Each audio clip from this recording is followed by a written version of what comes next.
Só esperar o... Eu ainda não estou podendo compartilhar a tela.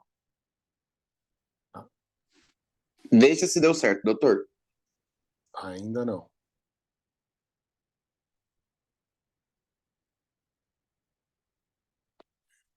Tem que entrar no segurança.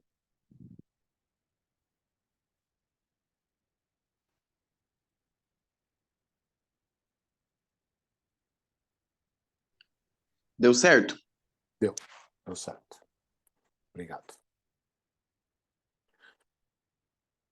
Bom, então, o Thomas pediu para eu falar sobre a abordagem propedêutica nas massas anexiais. Então, assim, o próprio Thomas já falou que era um tema importante. E qual que é a importância desse tema? A importância desse tema é porque estima-se que em mulheres entre pré e pós-menopausa, os cistos ou as massas anexiais a incidência gira em torno de 8 a 18%, sendo que nos Estados Unidos estima-se que aproximadamente 3 a 5% das mulheres vão ter alguma cirurgia por uma massa anexial. Então é um número bem alto de cirurgias por conta de tumores ovarianos, e isso se dá principalmente por um motivo. Se dá pelo motivo que a gente tem essa preocupação com suspeita de malignidade. E essa preocupação, ela é uma preocupação pertinente.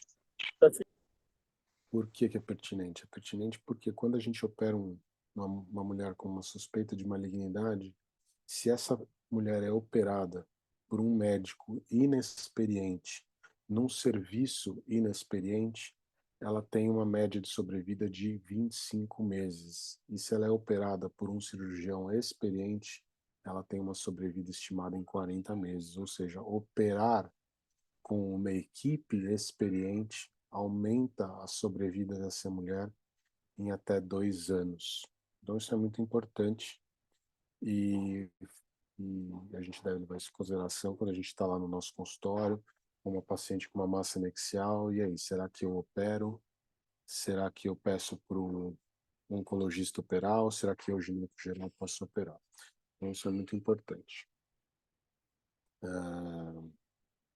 E apesar de todos os avanços, na, na- Marina, você pode, por favor, desligar seu áudio? Está fazendo um eco aí. O Erli Aquino desenhou na tela esses risquinhos aqui, foi alguém que fez sem querer. Se puder apagar isso aí também. Bom, então o que eu estava falando é que apesar de todos os avanços nas terapias e avanços nos exames de imagem e por aí vai, se vocês observarem, a mortalidade por câncer de ovário não se alterou e a incidência de casos novos também não. Isso mostra uma deficiência que nós temos ainda hoje de conseguir fazer novos diagnósticos, conseguir diminuir a incidência dessa doença, né? Isso é muito importante. E outra coisa que é importante também é o fato de que a maioria das pacientes com câncer de ovário vão ser diagnosticadas já em estágios avançados. Então, como vocês podem ver aqui, mais ou menos 80% das pacientes com câncer de ovário já são diagnosticadas em estágios avançados, ou seja, nos estágios 3 e 4. Então, isso implica em uma alta mortalidade. Tá? Essa aqui é a incidência estimada de câncer de ovário no Brasil, e aí a gente tem aqui uma estimativa de 6 mil novos casos em 2020, naquela época, né? E se vocês observarem, 6.500 casos de corpo do útero. Então, a incidência de câncer de ovário e câncer de corpo do útero é muito parecida, mas quando você compara a mortalidade, você vê que o câncer de ovário mata 2 vezes mais do que o câncer de endométrio. Então, é isso que eu estou querendo mostrar para os senhores. É uma doença que você não consegue fazer diagnóstico precoce, que 80% das pacientes já vão ser diagnosticadas em estágios avançados e, além disso, mata muito. E não tem nenhum exame de rastreio eficiente no que a gente pode ver no decorrer das últimas décadas, né? Esse estudo, eu vou falar mais para frente sobre isso, Mas esse estudo mostra justamente isso, que o rastreio do câncer de ovário não é eficaz. Fazer ultrassom transvaginal ou dosagem de CA-125 anual não altera em nada o diagnóstico precoce dessa doença. Aquele grupo que não fez nenhum rastreio teve aí 20% de diagnósticos nos estágios iniciais e 78% nos estágios avançados. E o grupo que fez rastreio teve exatamente os mesmos valores. Porém, o grupo que fez rastreio fez muito mais cirurgias e tiveram muito mais complicações. Então, esse estudo reforça essa ideia de que rastrear câncer de ovário não aumenta o diagnóstico precoce, na verdade, aumenta cirurgias desnecessárias por conta dos falsos positivos. Então, qual que é a nossa estratégia? A nossa estratégia para pensar em câncer de ovário tem que ser correlacionar os dados da anamnese, do exame de imagem, dos marcadores, e nós podemos até utilizar alguns índices que podem nos facilitar esse raciocínio clínico para pensar em malignidade. Então, a gente vai ter muitas pacientes no nosso consultório com massas anexiais e a gente vai ficar na dúvida se pode ser um câncer, se pode não ser. E essa é a estratégia mais adequada para a gente aumentar ou não a nossa suspeita diagnóstica e indicar o tratamento correto para a nossa paciente. Então, falando um pouquinho sobre esses dados, quando a gente fala de anamnese, quais são os dados que falam a favor de uma doença maligna? Então, primeiro é a idade. Então, a faixa etária do câncer de ovário epitelial, câncer de ovário seroso, é dos 50 aos 60 anos.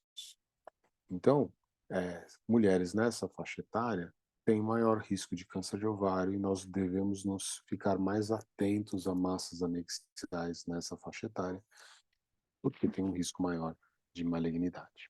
Tá? Outros fatores de risco seriam nulipariedade, menarca precoce, menopausa tardia, e o mais importante deles, que é a história familiar ou história pessoal de câncer de mama ou de câncer de ovário.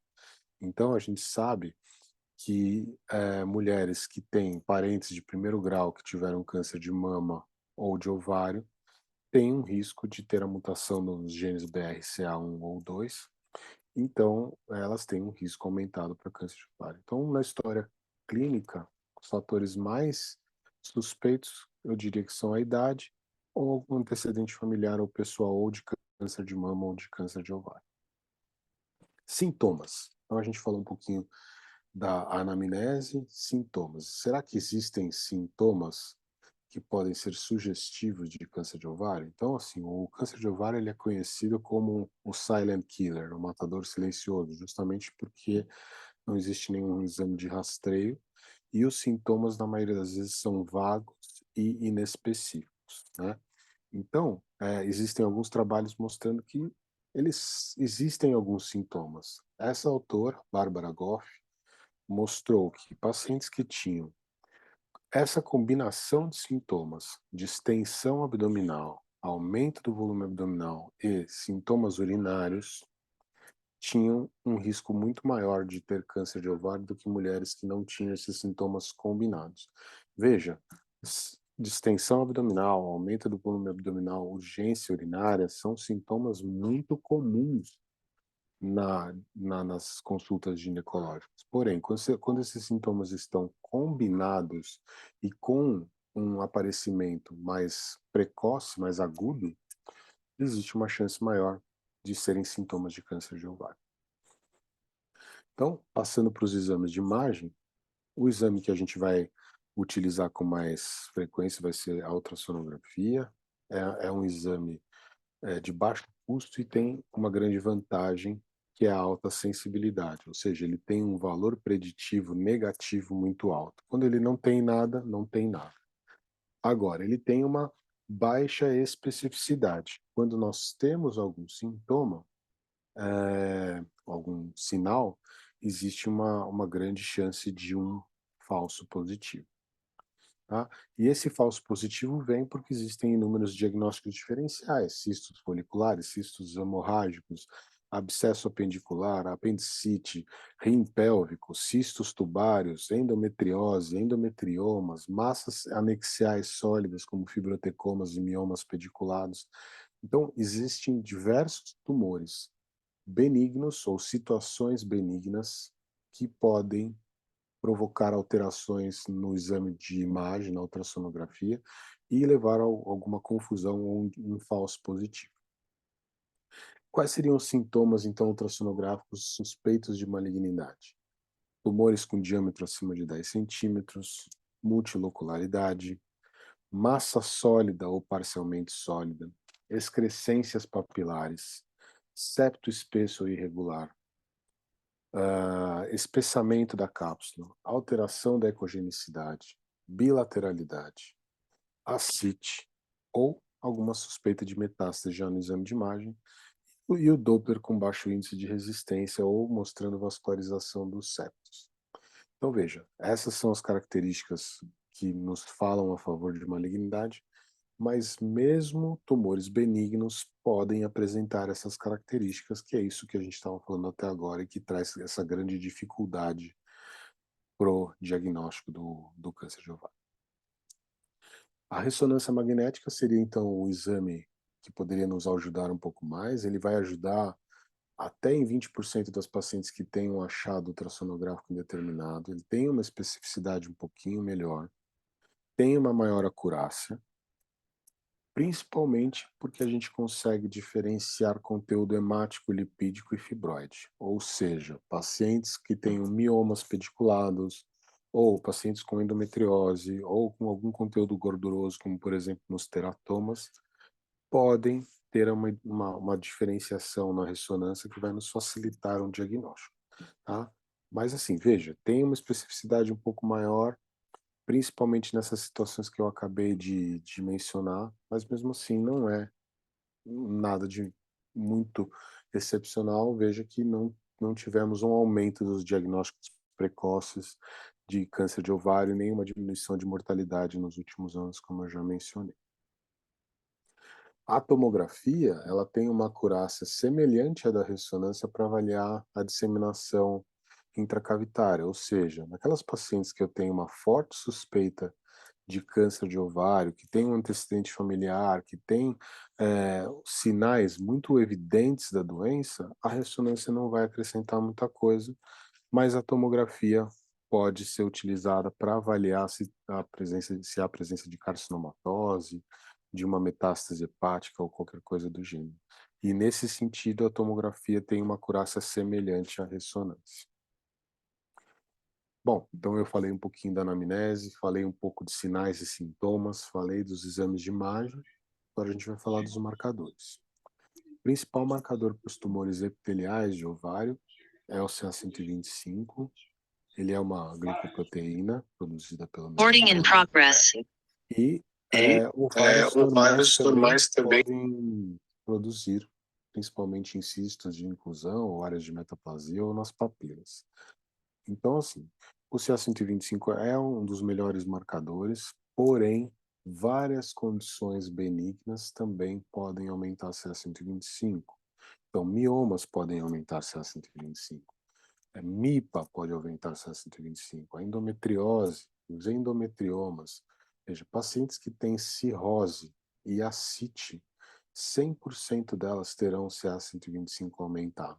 Então, ele é um marcador muito bom para câncer de ovário, mas ele também tem uma baixa especificidade e também aumenta em situações benignas. Existem outros marcadores. O HE4 é um marcador interessante. Ele tem uma acurácia na diferenciação do câncer de ovário da endometriose que chega a 94%. Então, veja, se você tem uma paciente que tem um CA125 aumentado, você tem uma dúvida se existe uma possibilidade de endometriose, esse marcador HE4 pode fazer essa diferenciação, né? Para tumores germinativos, os marcadores são o DHL, a alfa-fetoproteína e beta-HCG. Para tumores da granulosa, a gente tem a inibina. E para tumores metastáticos ou mucinosos, nós temos o CER. E aí, assim, mesmo com todos esses fatores que eu já mostrei para os senhores, a gente ainda vai ter dificuldade de fazer esse diagnóstico. Por isso, no decorrer das últimas décadas, foram criados vários índices para tentar nos ajudar a diferenciar tumores benignos de malignos. Então, só para citar alguns, um dos mais antigos e que foi bastante utilizado por uma época era o Sassone. Depois o grupo IOTA fez diversos trabalhos, diversas publicações sobre esse assunto, e eu vou mostrar para os senhores mais para frente. Nós temos o índice Roma, que é um índice que faz um cálculo matemático utilizando o HE4 e o CA125, o índice de risco de malignidade, o GIRADS, que acabou não pegando, o ROCA. Então, existiam diversos índices que são propostas de você pegar aqueles valores clínicos que a gente já mencionou, menopausa, o marcador, alteração de imagem, colocar isso ali num score para tentar orientar o nosso diagnóstico, né? Então, eu trouxe aqui só como exemplo o IOTA de 2008, ele colocava essas regras, essas 5 regras simples para tumores benignos e malignos. Então, se a paciente tivesse alguma dessas características, você tinha aí uma pontuação e, e a partir daí você direcionava a sua suspeita clínica ou não. Então, veja, um B1 era aquele tumor que não tinha apenas uma loja, o B3 era um tumor que já tinha presença de sombra acústica, o B5 era aquele que não tinha fluxo ao Doppler. Então, são todas as características que seriam consideradas como benignas. Já tumores com partes sólidas, pacientes que tinham ascite ou tumores com pelo menos 4 papilas, ou tumores com um diâmetro de uma parte sólida maior que 10 milímetros, 100 milímetros, ou com um Doppler de fluxo mais intenso, seriam características malignas. E hoje em dia, o mesmo grupo do IOTA criou esse índice chamado Adnex, que é um aplicativo que você pode acessar pela internet, onde você vai preencher essas 9 perguntas e ele vai mostrar para você um risco de malignidade. Então, veja aqui, uma paciente de 53 anos, que tem um tumor de diâmetro máximo de 100 milímetros, com uma parte sólida de 10 milímetros, menos de 10 lojas, mais de 3 papilas, sem sombra acústica, com ascite, com CA125, e ele dá aqui para a gente o risco de malignidade, nesse caso aqui, nesse exemplo, de 80%. Então, lá na Santa Casa, a gente sempre aplica o IOTA para todas as pacientes com massas anexiais suspeitas. Isso nos ajuda bastante a orientar o tratamento, principalmente para aquelas pacientes que estão na cirurgia ginecológica e que a equipe tenha dúvida se deve ou não encaminhar para um serviço de oncologia. Então, isso aqui ajuda bastante, né? E aí agora eu vou falar só um pouquinho do OHADS. O OHADS que foi um novo método aí de estratificação de risco para câncer de ovário. O OHADS foi publicado na revista Radiology em 2020 e, assim, alguns serviços já estão utilizando esse método de estratificação de risco para câncer de ovário, né? Então a ideia é justamente dar uma uniformizada nos laudos dos exames de imagem e, e as diretrizes elas são bem fáceis de se aplicar e a ideia é que você consiga aí que todos os serviços fiquem de uma maneira uniforme, né? Então, o OHADS 0 é quando você tem uma avaliação incompleta, o OHADS 1 é quando você tem uma categoria fisiológica, ou seja, um ovário normal, o OHADS 2 tem uma característica certamente benigna, o RADS3 tem um baixo risco de malignidade, o RADS4 tem um risco intermediário e o RADS5 são lesões com alto risco de malignidade. Então, eu trouxe aqui algumas imagens da publicação, só para os senhores terem uma ideia. Então, aqui no ORADS1, seriam cistos foliculares, seriam cisto de corpo lúteo, ou algum cisto que tem algum fluxo na periferia, mas sem nenhum componente interno no cisto, né? O RADS2 também são cistos simples, algum cisto que tem algum conteúdo ecogênico no interior, porém sempre uma característica mais simples, né? O RADS, ainda no RADS2, eles mostram algumas características de cistos hemorrágicos, de cisto dermoide, de endometrioma. Assim, é um trabalho bem gráfico que facilita bastante aí a, a, a classificação por parte do radiologista, né? Então, aqui algumas, só mostrando essas imagens de maneira mais detalhada. O RADS3 é quando o paciente já tem alguma septação interna, o cisto tem alguma septação, ou tem alguma parte mais sólida. O RADS4 já com características com múltiplas lojas, ou com partes sólidas, ou com alteração no Doppler. E o RADS5 são aqueles tumores que já têm as papilas, ou que tem um fluxo alto ao Doppler, ou que tem uma parte sólida mais irregular. Então a ideia do RADS é justamente dar uma uniformizada nos laudos de ultrassom, que a gente vê que realmente os laudos são muito heterogêneos, e vamos ver se vai ajudar ou não. Eu tenho visto alguns serviços já estão usando o RADS, outros começaram a usar e já pararam de usar. Então, vamos ver, vamos aguardar um pouco mais para ver o que vai, se vai vingar esse índice aí pro ovário, né? E para finalizar, eu trouxe aqui um consenso que foi publicado agora em 2023, que é um consenso sobre rastreio de câncer de ovário e é, a conscientização sobre os sintomas, né? Então, esse consenso saiu agora em fevereiro, e ele fala o seguinte, que após os resultados desse grande trial, que é a UK SATOX, foram reveladas algumas preocupações aí em relação ao câncer de ovário, nada muito novo, mas eu acho que vale a pena a gente discutir. Então, só resumindo, esse estudo, ele foi publicado, a primeira parte dele foi publicada em 2011, e agora em 2021 eles estão publicando os dados já com acompanhamento de 10 anos dessas mulheres. Então, eles selecionaram 200 mil mulheres de 50 a 74 anos, menopausadas, sem histórico familiar de câncer e sem nenhum tipo de tratamento prévio para câncer. Ou seja, mulheres que tinham baixo risco, mas que estavam na idade de risco, né?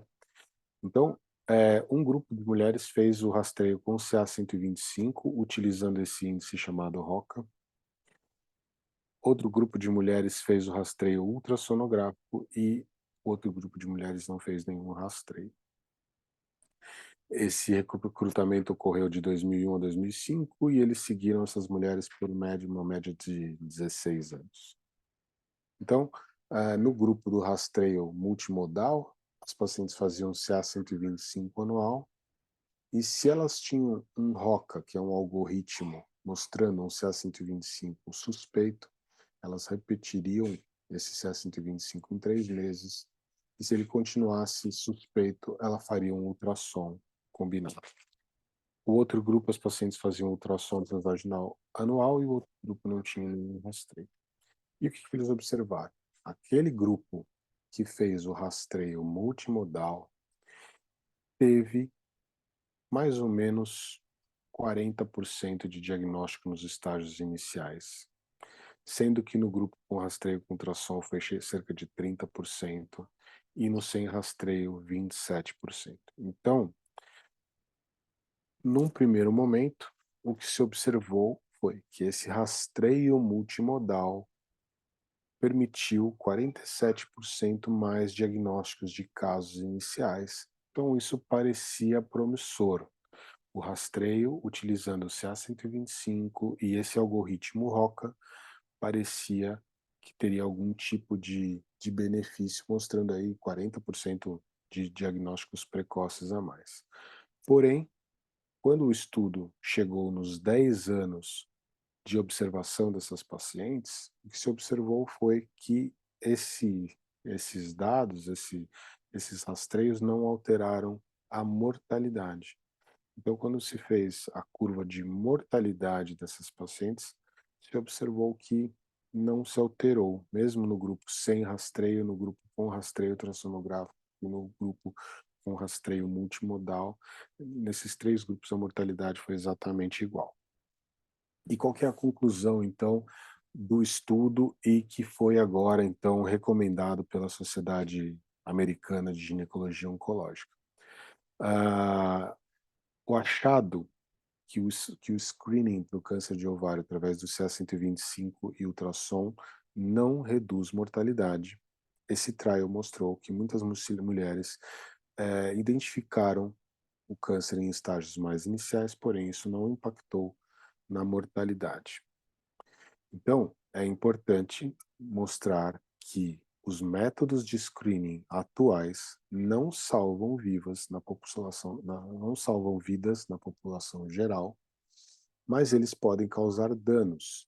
O screening pode levar a um falso positivo, levando a uma cascata de ansiedade e investigações e muitas vezes cirurgias desnecessárias que podem causar riscos emocionais e riscos físicos às pacientes, além de um risco de um problema financeiro, né? Então, o estudo também mostrou que falar para as pacientes sobre sintomas também não salva vidas. E esse screening mostrou que aquelas mulheres que têm sintomas de câncer de ovário, aqueles sintomas que eu mostrei para vocês, elas têm esses sintomas e, em média, 18 meses, o diagnóstico é feito, na maioria das vezes, 18 meses antes desses sintomas se iniciarem. Então, lembra que no começo da aula eu mostrei esse slide aqui, falando que o câncer de ovário era um matador silencioso, mas que existiam alguns sintomas como desconforto abdominal, dificuldade para se alimentar, dor pélvica, aumento da frequência urinária. Então, esses sintomas, quando a gente coloca isso em curvas de sobrevivência, geralmente as mulheres que têm esses sintomas têm uma sobrevida muito menor. Ou seja, usar esses sintomas como diagnóstico talvez possa atrasar o diagnóstico, na verdade, e na verdade são mulheres que têm a doença com uma maior mortalidade, ou seja, então não vale a pena a gente ficar usando esses sintomas como alerta para a população geral, ficar ensinando isso para a população como algo de alerta, porque na verdade esses sintomas vão aparecer com pelo menos já 18 meses depois que a doença se instalou, né?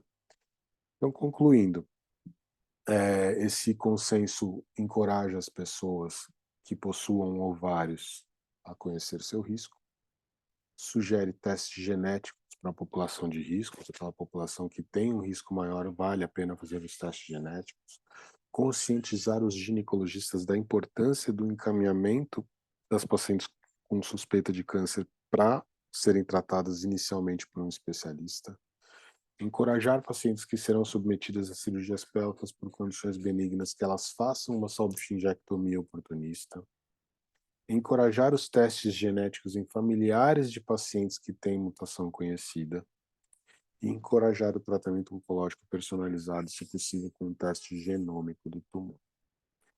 Então, concluindo, rastrear câncer de ovário não reduz mortalidade e não é recomendado em populações de baixo risco. Conhecer os sintomas suspeitos para câncer de ovário é importante como um sinal de alerta, porém não garante diagnóstico precoce. E a melhor estratégia é o raciocínio clínico e correlacionar os dados da anamnese, idade, fatores de risco, exame físico, com as alterações do exame de imagem, com os marcadores e, se possível, e se preferir, utilizar alguns índices, como eu já mostrei para vocês, o RADS, o IOTA de Nex ou o índice de risco de malignidade. Era isso, pessoal, que eu tinha para dizer para vocês. Obrigado.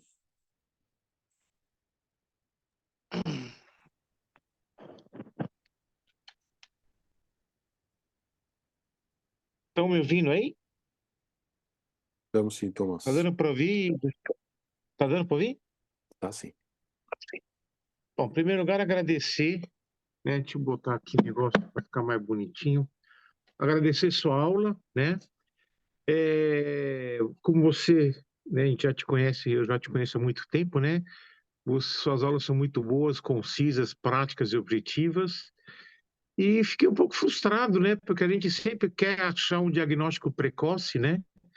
E, na verdade, não tem, né? Agora, a paciente, quando procura a gente no consultório, a gente sempre vai no famoso ultrassom transvaginal de rotina, uma, duas vezes por ano. Quer dizer, de repente eu estou vendo que assim o câncer de ovário ele acaba sendo um achado de exame, né? A gente atira para um lado e acerta no outro, né? Mas de qualquer forma eu queria fazer uma pergunta, né? Depois eu vou abrir para as pessoas. A gente já discutiu isso uma vez, mas eu estou na infertilidade, né? A minha praia é infertilidade. Hoje a gente tem um contexto que foi mudado, se eu não estou falando bobagem, o ano passado, e esse ano está em vigor a nova lei do planejamento familiar, que nos permite hoje fazer uma laqueadura durante a cesárea, que no passado, pela lei de 96, era crime, né? Era lesão corporal grave, com até 2 anos de reclusão e 30% da pena se fosse na cesárea. Hoje eu posso fazer com tranquilidade na cesárea, desde que respeitado a solicitação pelo menos 6 meses, 6 meses de antecedência. Eu acho que é isso mesmo. 60 dias, professor. É? 60 dias, isso. Olha que ignorante. 60 dias de antecedência. A minha pergunta é o seguinte, né? Eu, como estou pensando na síndrome do arrependimento, que é 20% das pessoas que fazem laqueadura, a gente sugere fazer uma laqueadura na região isquímica, sempre pensando numa condição eventual de uma renastomose tubária. Você acha que hoje, né, talvez a laqueadura vai ser cada vez mais solicitada, porque eu posso fazer isso no parto? O que você recomenda? Salpingectomia, ou somente tirar aquele segmento, o famoso hemorroide antigamente? Qual que é a sua dica ou orientação cirúrgica para os colegas que vão fazer laqueadura, né? E depois eu vou abrir para os colegas fazerem suas perguntas e eu volto depois fazer outras perguntas. Vamos lá, Então, Gustavo. é Cadê você? logo que começou a se estudar essa origem tubária do câncer de ovário, né, algumas entidades começaram a sugerir isso, que quando uma paciente tivesse um desejo de laqueadura, que na verdade você oferecesse para as pacientes a possibilidade de salpingectomia, porque diminuiria o risco de câncer de ovário. Então, isso ficou muito em evidência por um tempo, e eu acho que seria uma boa solução. Agora, se você considerar que hoje em dia no Brasil mulheres de 20 anos, 21 anos podem fazer laqueadura, é muito complicado você realizar uma salpingectomia nessas pacientes, né? Porque esse número de 20% que você falou de arrependimento, você está considerando pacientes que já tinham, que fizeram a laqueadura com as regras antigas, né? Agora, com essas regras novas, eu acredito que esse arrependimento vai aumentar, né? Porque hoje a gente pode ter mulheres aí sem filho e, e muito jovens fazendo laqueadura, né? Então, eu acho que hoje em dia a gente não tem como encorajar a salpingectomia, não, principalmente, né, nessas pacientes mais jovens. E outra coisa, Gustavo, né? Essa correlação entre câncer de mama e câncer de ovário, né? Então, eu estou com uma paciente no consultório que ela tem um antecedente familiar de primeiro grau com câncer de mama, ou ela mesma teve câncer de mama, tá certo? E já tratou, tá curada e a vida que segue. Como eu devo olhar ou enxergar, como eu devo conduzir essa paciente pensando no câncer de ovário? É, essa paciente, se ela se o mastologista dela já não indicou o teste genético para pesquisa da mutação do BRCA, seria interessante que ela fizesse essa pesquisa, né? A gente até já discutiu isso em outras reuniões. Hoje em dia é um desserviço você não orientar a paciente que tem esse tipo de antecedente familiar a pesquisar a mutação. Então, se a paciente não tem a pesquisa, tem que fazer a pesquisa.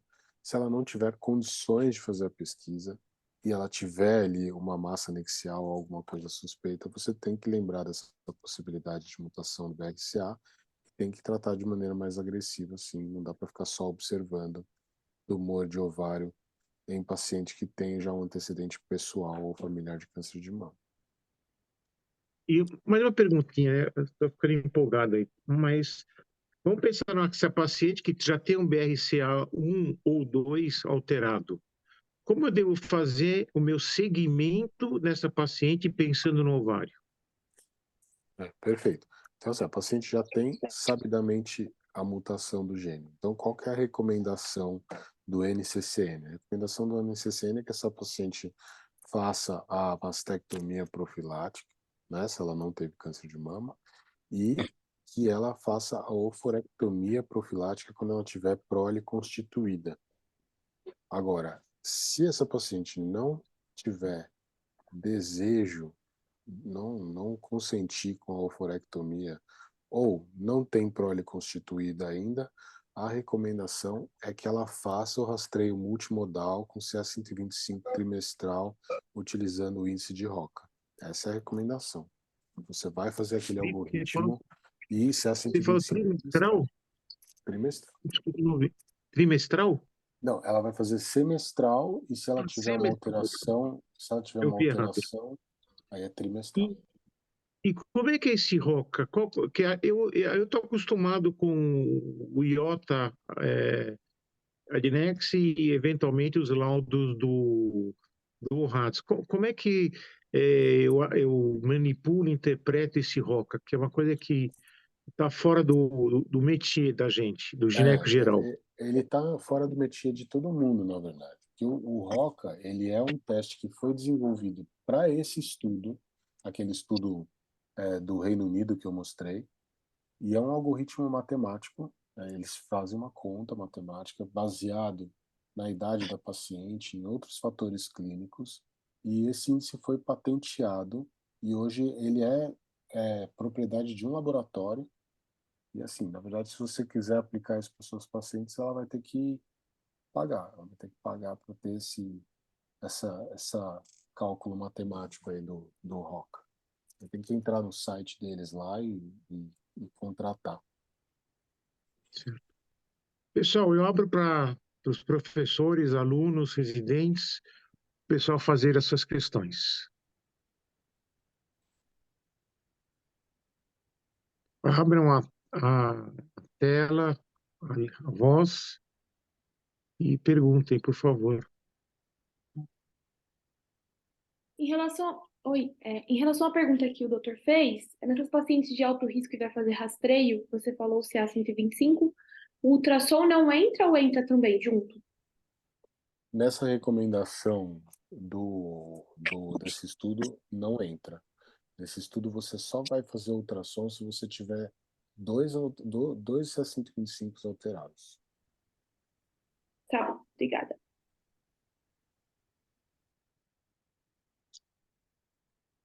Mais perguntas, colegas?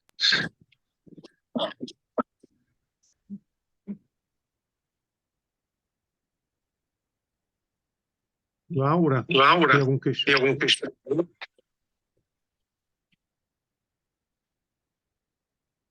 Só não está entrando.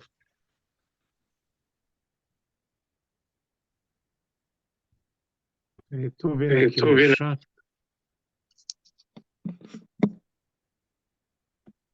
Deixa eu ver aqui.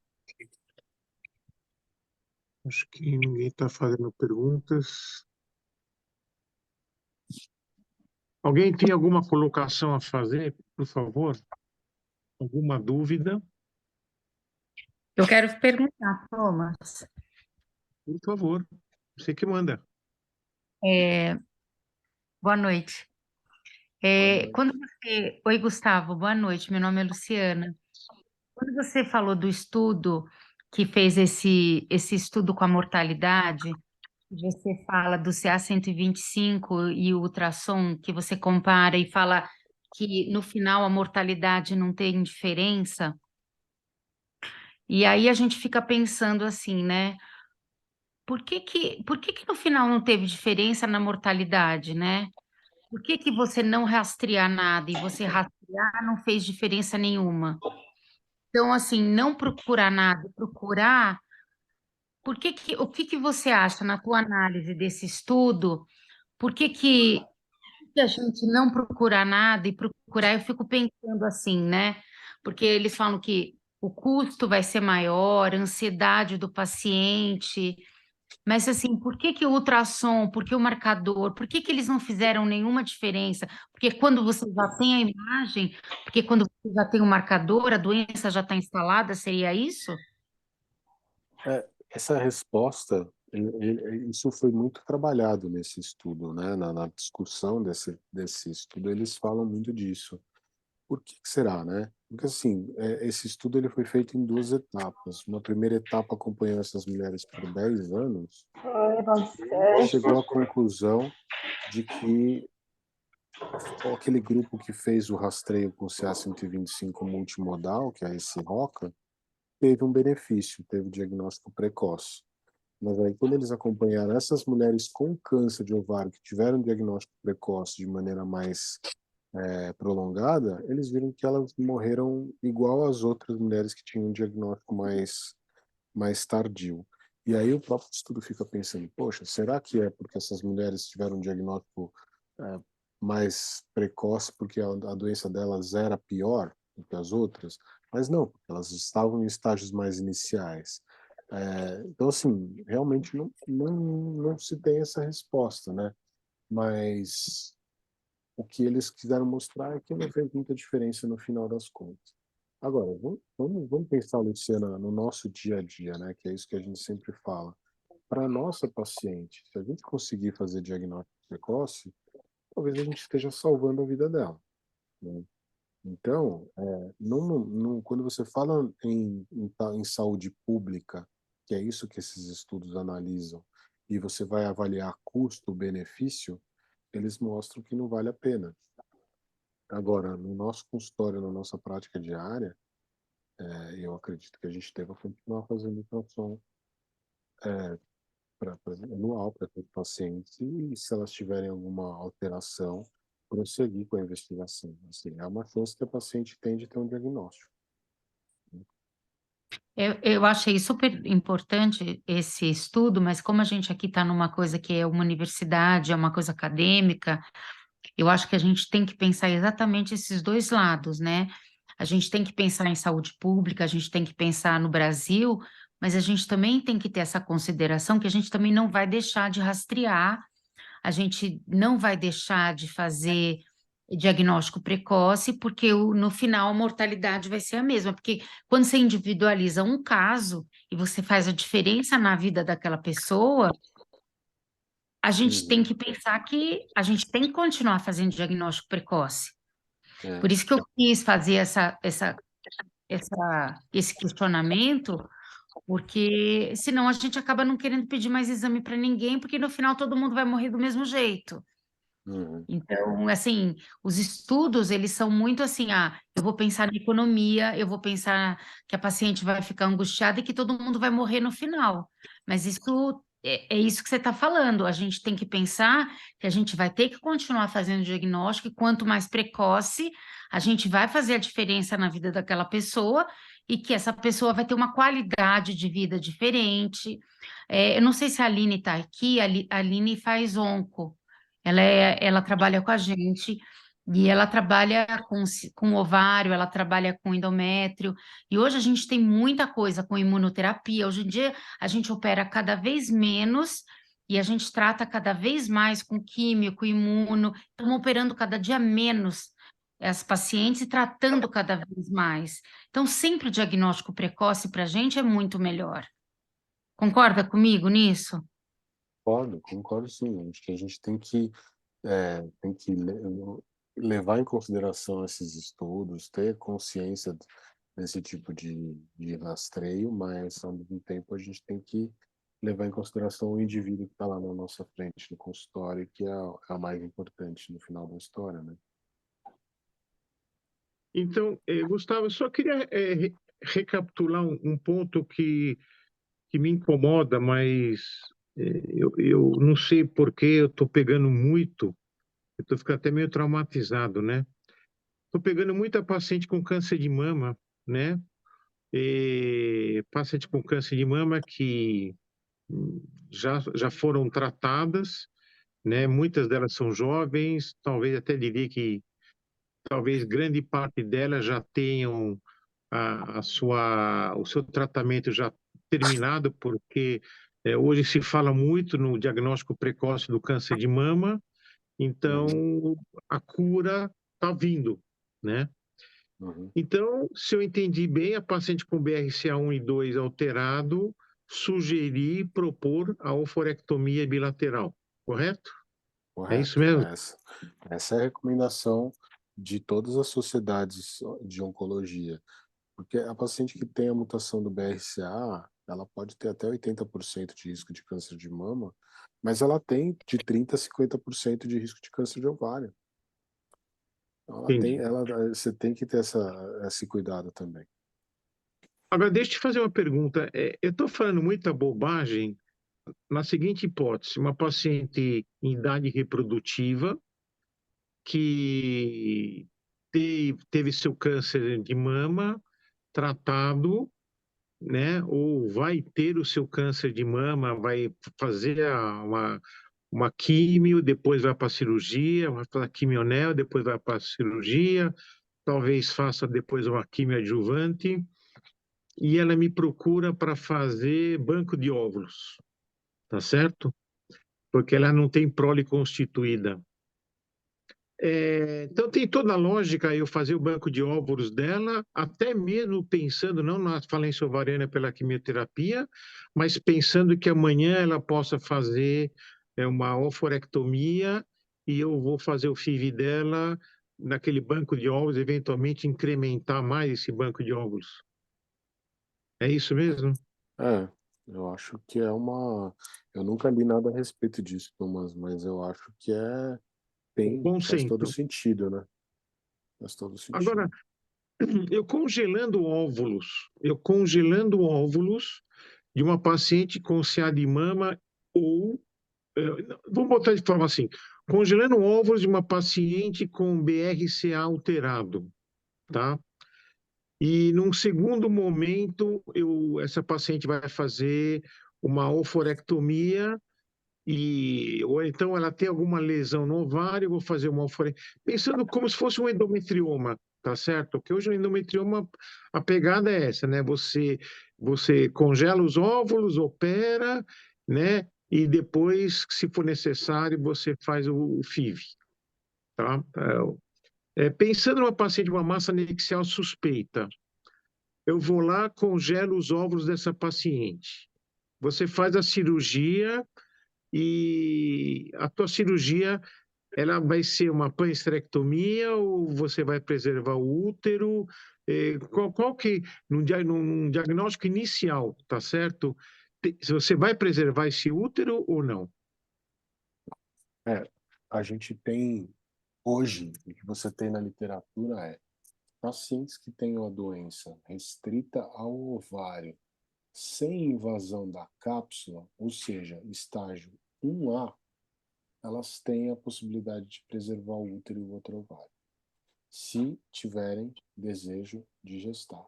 Então, eu vou operar uma paciente com essa condição amanhã, Thomas. Essa é uma paciente que tem 38 anos, nurigesta e que tem uma massa suspeita com CA125 aumentado. Ela está fora da faixa etária, ela já fez um congelamento de óvulos uma vez, antes de ter esse diagnóstico, né? E agora é assim, a ideia é entrar, fazer a oforectomia, congelar e mesmo vindo maligno, tentar preservar o outro ovário e o útero para que ela possa gestar e depois a gente complementaria esse tratamento.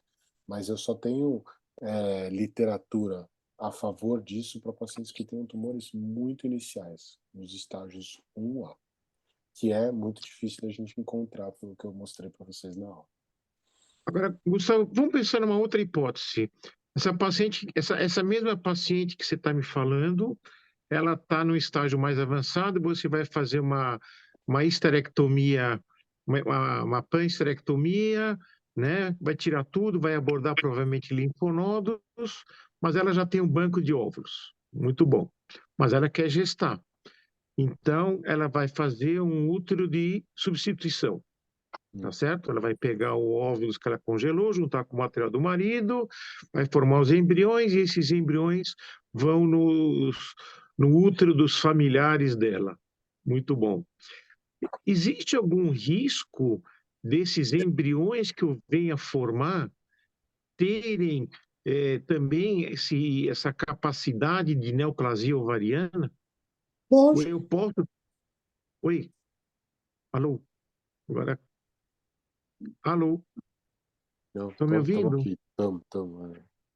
Tem o risco de eu passar essa tendência, esse risco genético para a prole, ou eu tenho o risco de passar esse risco genético para a receptora do útero? Olha, Thomas, não Pergunta sei te do mal, hein? responder. Mas provavelmente sim, né? Provavelmente sim, porque se a gente pensar na carcinogênese do câncer de ovário e tudo Pega essa tua mais, o paciente, risco deve ser mais aumentado. pega essa tua paciente que você vai operar amanhã, tá É, certo? Ela congelou óvulos. A doença veio maligna. E o risco de você desenvolver isso no segundo tempo? é, o que eu penso essa paciente vai passar a carga genética dela para o filho dela, como nós passamos para os nossos. Então, assim, ela vai ter um risco aumentado. Agora, eu não acho que tenha assim, uma possibilidade maior do que essa, entendeu? Naturalmente. Naturalmente, né? Uhum. Mas não sei te responder. Porque, Se ela inclusive, né? o que eu estou querendo te dizer é assim, se ela tem a mutação do BRCA, ela vai passar essa mutação para a filha dela, né? Se ela tem a mutação do ARID1A, que é o da endometriose que causa câncer, provavelmente ela vai passar essa mutação, né? Então, o risco da Essa filha é a é aumentado. preocupação, né? É, Porque a gente pensando na preservação da fertilidade, né?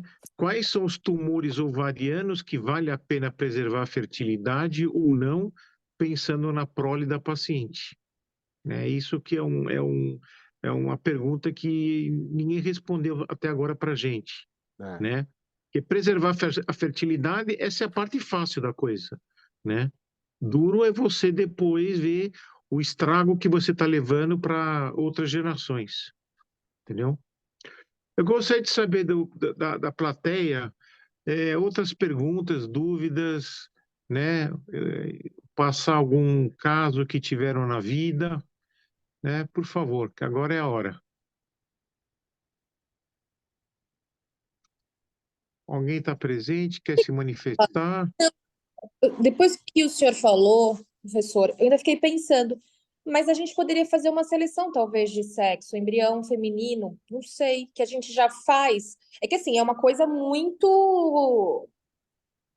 Precisa, eu acho que ter mais embasamento para tudo, mas talvez, pensando que já é uma paciente com alteração de BRCA1 e BRCA2, por exemplo, não sei, a gente poderia pensar em fazer uma seleção e só implantar embriões masculinos? Não sei. Fiquei pensando porque eu achei a aula, que nem a Lu pôs, é uma aula difícil, é uma aula que a gente precisa ter muito embasamento, mas o que eu achei mais interessante nessa discussão agora que você estava tendo com o Gustavo foi exatamente isso. Mas a gente pode pensar em selecionar embrião, como a gente já Concordo faz. plenamente com você. com Porque hoje, certeza. porque veja bem, hoje Mariana, a sexagem fetal, ela só é permitida, tá? E eu tenho como fazer isso com muita facilidade, né? Usando técnica de biologia molecular, para dizer, falar o cariótipo e dizer se aquele embrião é homem ou mulher, tá certo? E para doenças ligadas ao cromossomo X. Então, essas são as indicações, né? Ou doenças ligadas aos cromossomos sexuais, digamos assim. Mas eu acho que essa tua colocação é importante. Eu vou até dar uma estudada para ver se a sexagem fetal se impõe nesse caso. Tá entendendo? Para saber se na literatura, né, tem trabalhos, né, tem até um consenso que eu vou apresentar num congresso da jornada da Santa Casa, um consenso de quando você deve congelar óvulos, e uma das situações são essas que o Gustavo apresentou. Mas não está escrito lá que você deve fazer a sexagem fetal, né? Mas eu acho que tem todo o sentido que você está falando. Eu acho que priorizar os embriões do sexo masculino, né? Eu acho que Talvez a tem gente, tudo isso, né? na E dar uma Europa, lida sobre isso. a é muito mais liberada, a implantação de escolha até de embrião é um pouco menos, não digo restrita, mas tem você pode, né, optar. Eu acredito que deva ter já alguma coisa que a gente consiga levantar. Eu também nunca tinha, eu falei, foi da colocação que vocês colocaram. Eu também vou dar uma procurada depois. Se o senhor achar alguma coisa, me manda. Se eu achar alguma coisa, eu mando para você. Combinado, fechado, né? Mas é Fechar. isso mesmo, né? Porque assim, congelar é fácil. Isso já é uma técnica, uma tecnologia muito bem estabelecida. Agora, o que eu vou fazer com esse material congelado é que me dá muito medo, tá entendendo? É, Porque se fosse um casal saudável, tudo bem, mas é um casal que tem uma doença genética que eu vou passar essa bola para frente, né? Então, até que provavelmente. ponto eu estou fazendo mais bem ou mais mal? Isso me deixa um pouco angustiado. Perfeito. Obrigada. Foi ótima a aula. Obrigada mesmo. A discussão está sendo enriquecedora. Controvérsias. Pessoal, mais perguntas, por favor? Fiquem à vontade, sem constrangimento. Ó, se não tiver mais perguntas, eu vou agradecer, Gustavo, a sua aula, a sua participação, tá? Eu estou levantando os artigos aí sobre preservação da fertilidade em casos oncológicos, que eu tenho um compromisso com você na Jornada da Santa Casa, e vou tentar responder essa pergunta. Pus essa Já roubada para você aí, né? Não, roubada não. É isso que faz a gente crescer, cara. A gente tem que sair da zona de conforto e ir atrás dessas perguntas, entendeu? Então, é assim, parece um tema que está muito bem, sei lá, um tema que já está muito bem resolvido, mas tem muitas perguntas que não tem resposta, não. Entendeu? Então, eu acho que esses desafios é que faz a gente ficar animado e tentar responder. De qualquer forma, né, Gustavo, o cara é amigão, já entrou em várias cirurgias comigo, né? E se Deus quiser vai entrar em outras, né? Infelizmente, né? Mas o Gustavo ele opera muito bem, tá? Então todos os meus BOs oncológicos eu mando para ele. Graças a Deus todas tiveram um desfecho muito bom. E eu queria agradecer a sua presença aqui. Futuramente haverá outros convites. E não sabia que você já deu aula aqui na Unisa, então seja bem-vindo, né? A casa, tá bom? Legal. Muito obrigado. Eu É agradeço isso o aí, cara. convite, Tomás. Foi muito bom. Foi um prazer estar aqui com vocês. Muito obrigado. Eu agradeço Muito bom, a todos e vou encerrar aqui a reunião, tá bom? Um abração e vamos jantar.